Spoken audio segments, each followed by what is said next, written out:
Sucedeu, pois, que acabando Salomão de fazer ao Senhor esta oração e esta súplica, estando de joelhos e com as mãos estendidas para os céus, se levantou de diante do altar do Senhor e pôs-se em pé e abençoou a toda a congregação de Israel em alta voz, dizendo: Bendito seja o Senhor, que deu repouso ao seu povo Israel, segundo tudo o que disse.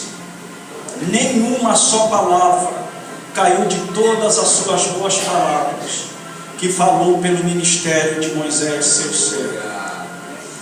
Eu gostaria que a igreja repetisse o verso de número 56, independente de como está a tradução da tua igreja. Vamos lá, da tua Bíblia. Vamos lá, 1, 2, 3. Bendito seja o Senhor, que deu repouso ao seu povo Israel, segundo tudo que disse. Nenhuma só palavra caiu de todas as suas palavras que falou pelo ministério de Moisés, seu servo. Diga glória a Deus. Curva a tua cabeça.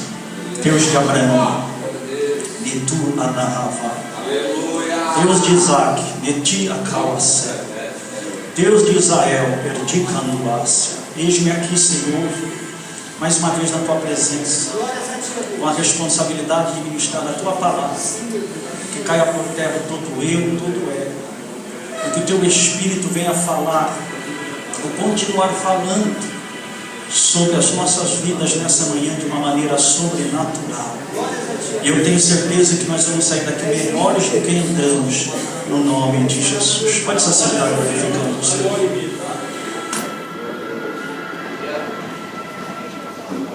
Em 1 Reis, capítulo de número 8,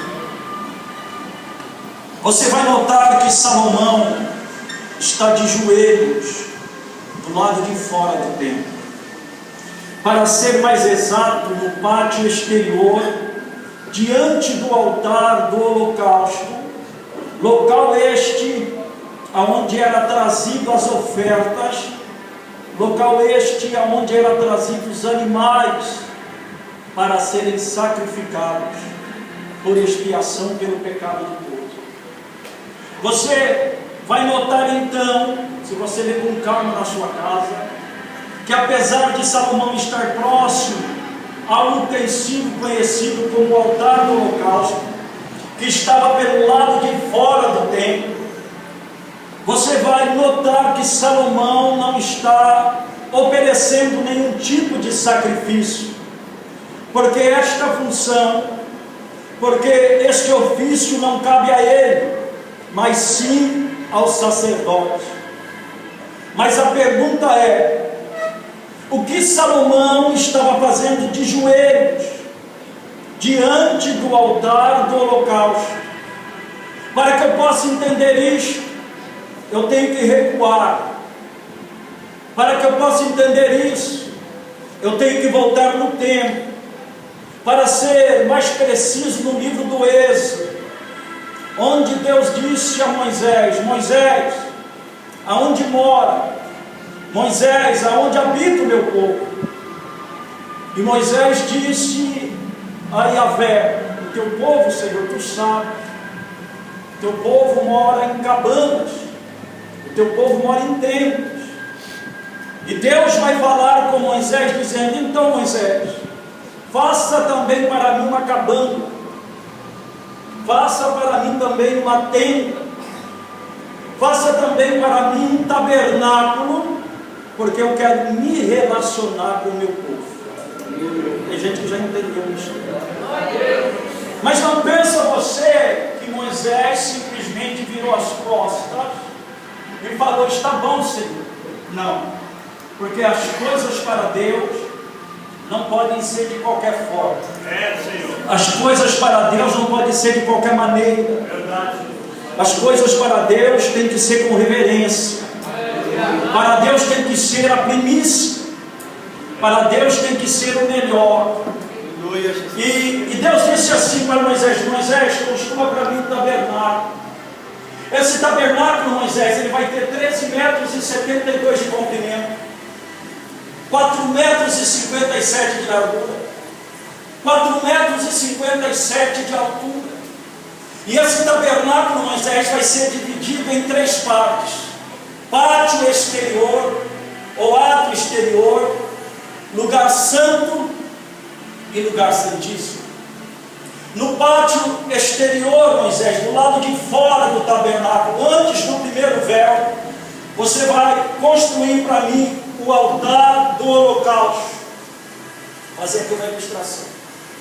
No altar do holocausto, para quem não sabe, era onde era trazido os animais para serem sacrificados por expiação pelo pecado do povo. Ali a pessoa trazia o animal, o sumo sacerdote pegava o animal, desde o cordeiro, o novinho, até mesmo para os mais pobres, um par de pombas ou um par de rolas.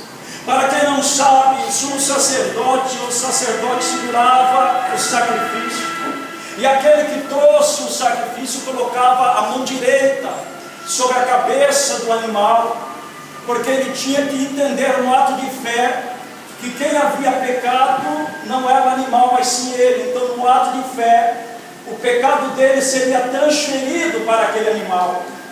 O sumo sacerdote então pegava uma faca, vou chamar de faca, uma navalha, e cortava ali o pescoço do animal.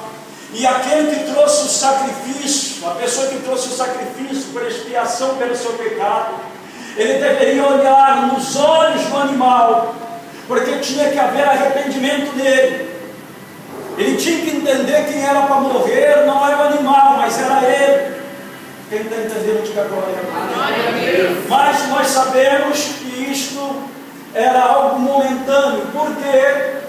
Porque mesmo sacrificando o animal, o sangue desse animal somente cobria os pecados, mas não tinha poder para perdoar pecados. É a mesma coisa que uma dona de casa pegasse uma vassoura, começasse a limpar toda a sua casa, e em vez dela pegar uma pá, juntar o lixo e jogar na lata de lixo, ela simplesmente amontoasse todo aquele lixo e jogasse para debaixo do tapete. Na verdade, quem chegasse e não conhecesse a casa, ele está limpo a casa, mas na verdade não estaria limpo. E assim era o sacrifício naquela época. Ou seja, esse tipo de sacrifício não perdoava os pecados, mas cobria somente os pecados. Ou seja, se alguém pecasse novamente no outro dia, seja em qualquer parte de Israel, não importava quantos quilômetros estivessem de Jerusalém ou do tabernáculo, eles deveriam trazer novamente, se eles pecassem, novamente um animal para ser sacrificado. É por isso que o sacrifício de Jesus foi perfeito. Porque o sangue de Jesus, ele não cobre pecados, mas ele perdoa todos os pecados. Vamos entender isso. Então é por isso que quando eu e você, quando nós entregamos a nossa vida para Jesus, o sangue de Jesus nos purifica de todo pecado. Entenda bem isso. Então Jesus não precisa morrer e ressuscitar por mim e por você todas as vezes que você peca. Quando um cristão, quando ele peca, você não precisa dizer: Senhor, me cobre com o teu sangue, porque o sacrifício perfeito já foi feito há 2000 anos atrás, e ele tem poder para perdoar todos